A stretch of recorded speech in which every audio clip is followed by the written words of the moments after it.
Right. So what are the things, what are the constraints to technology? I remember back in the day, my dad used to work for the government, and then my mom had given birth, and my dad was far away. For over 3 years, my dad did not know he had a child. Why? Because there was no technology. And then... 3 years, did you say? Sorry? 3 years? Yeah, over 2 years, because he was posted away on a governmental relations outside the country. Amazing. And that was in the 80s, Was it 70s, letters? 80s. Yeah, so they sent him letters, and then he didn't get the letters up on 2 years. But now with the click of a mouse, someone in Australia can get an email from you. So I agree that the future of Nigeria, the future of Africa is technology. Now let's address your startup. How was participating in this tech about battlefield influenced or affected your startup? Oh, greatly, I must tell you. You know, before coming for this competition, you know, I would call myself a raw entrepreneur. I was just very raw. What do you mean raw? You were just here and there looking for money? No, I was just like, no, basically what I mean is I have this idea, you know. You had an idea? Yeah, okay. You know, I've been putting it in place, but now to refine it into something, you know, more marketable, profitable, and something like that. You know, like he said, you know, we had mentorship, and I was given a very good mentor. Who was your mentor, by the way? Mr. Mark Asian, the founder of Hotels.ng. The founder of Hotels.ng? Yeah, okay. yeah. So, you know, with just that 1 week alone, I learned a whole lot, and it was just because I was with him throughout the week. It was something like I would probably have learned within a year. I learned it within 1 week. And, you know, I knew so many things. He's an entrepreneur himself. You know, he put me through, and then, you know, so the Tech About Battlefield competition was, you know, was great. Okay, but I want to address the fact that there are competitors already playing in the Autobox industry, right? Online car parts. I think there's Camo. There's someone who's doing something like Basically, those people, you know, they are not much of people. You know, we are a niche market. You know, basically. Kemu, they are not doing auto parts basically. Kemu is a marketplace. Yeah, just a marketplace for people who want to sell stuff to other people. So they sell anything, not just car parts. Yeah. Okay, so now everyone who has a car should come on your platform to order parts, genuine parts. Yeah, that's the emphasis. What's the turnaround time? If I come today and I place an order, how soon does it take? We have a policy of 1 to 3 days, 1 to 3 working days. You know. Should get it within 1 okay, so I want to change my Mercedes Benz, for instance. I come on a login. Do I need to register on the platform? No, you don't need to register. I just come and I give you my request. No, and I don't pay any form of money. Basically the same, you know, if you've been to somewhere like Konga or Jumia, you know, you place order there, just the same process. So do I pay some money up front? No, we actually have 3 payment methods. Firstly, for Lagos residents, you can pay on delivery.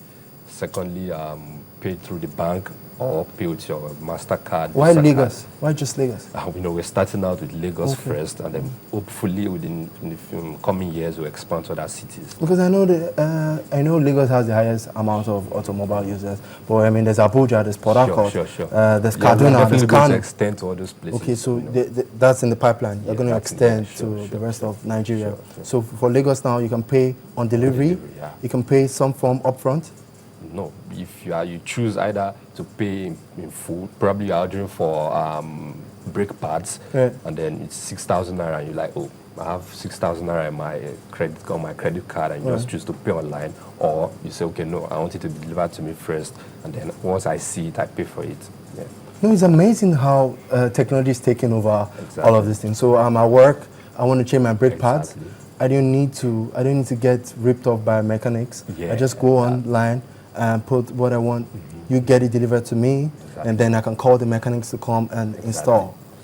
So that's pretty much it. Yeah, is Autobox going to expand to the level where you have certified mechanics who can come and install? We are planning that actually. We are planning to partner with qualified mechanics all over the country. So you could choose, you know, and say, okay, I don't know how to fix this. I don't know. I don't trust my mechanic. Can you give me a mechanic? You're probably staying in somewhere like Surulere, and they will link you up with a mechanic in Surulere, a qualified mechanic. You could just drive down to him and you say, well, I got this part from Autobox, and then he's registered with us, and then you just negotiate with him, and then he fixes it for you. Okay. So moving to the $20,000 US man. Yeah. He has a Naira equivalent though. Did you think you were going to win? Just share with us. I mean, there are a lot of take for instance, you were up against him. You're up against some other guys. Yeah. Did you think you were actually going to win the money? So I wouldn't say we knew we stood a good chance. But I mean, there were awesome startups that we were competing against. They're fantastic. Corby is fantastic. What Autobox is doing is awesome. So it wasn't like we came and we knew we were going to win. But education is very important in Nigeria. Anybody that hears about education in Nigeria is like, okay, this is key. So we're playing in a field that is very important, a very good industry, and we have a very good team, and the product itself speaks volumes. So we knew we stood a good chance. We did a lot of preparation. We had the best mentor we could ever have. Who's the mentor? Ian Olua. Aboyeji, who I spoke of his company just now, Fora. Fora.co. Okay. So he's the one. Did you think these mentors influenced who emerged the winner? I think we're better to speak of that ourselves.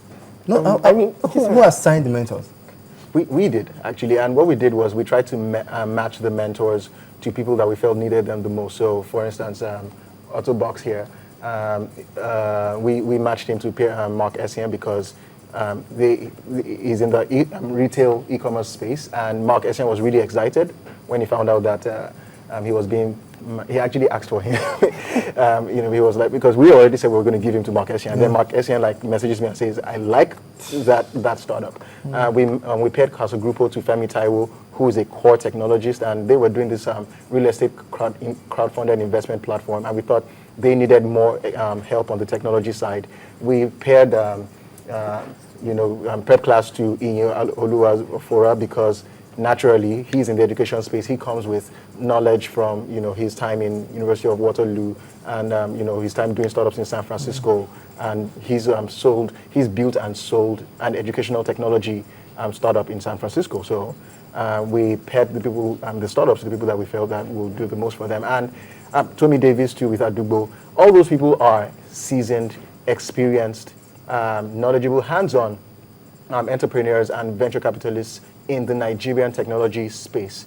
And the time they spent with each of those people was really, at least from what from the feedback that we got from the contestants, was really, really valuable. It was very important to us that the experience of Tech About Battlefield was hands-on, because that's what you will not get from other competitions. Everybody just comes, they demo their slide decks, and that's it. But we thought that it was important to make sure that the startups got people that would actually say, okay, so here's what you've got, and here's what you need to add to it in terms of business proposition, how's the technology doing, and then show this thing to the rest of the world. That process is very, very important. Okay. We spoke about you, we've spoken about Charles. Now I want to know, what's the next stage for your startup? So currently prep class focuses on JAM. On JAM? Just JAM? Currently. But we're expanding that. We want to move into other exams because we believe there are a lot of other exams in Nigerian space that are very, very, very interesting. For instance, there's post-UME, and there's the university market, which is virtually untapped. So a lot of students in the university don't even have access to past questions unless you go to a specific photocopy center or a specific this or a specific that. And the university students are big on technology. They use the Twitter and everything. So if they had access to past questions or even their class notes on their phone, it would change a lot. It would literally revolutionize everything. If a student could, instead of going to photocopy a note, just bring out their phones and pay for a subscription fee and have access to everything they need for a particular course on their phones. So these are things we're looking into, and we hope to expand into that as soon as possible. Okay, thank you very much. Ladies and gentlemen, Oluwafemi Bankole, the editor of Tech Cabal, Mr. Chukwuezem Obano, the first prize winner for the Tech Cabal Battlefield, and the top prize winner, Mr. Charles Phillips. These are fantastic guys in technology, young guys doing a lot of fantastic things, and they've agreed with me here on this platform that what happened yesterday could have been avoided if we went the technology route. All right, thank you so much, gentlemen. Thank you for having us. Yeah, thank you. Thank We're you going to very go on a short break, and afterwards, we'll be right back. Stay tuned. Don't go anywhere.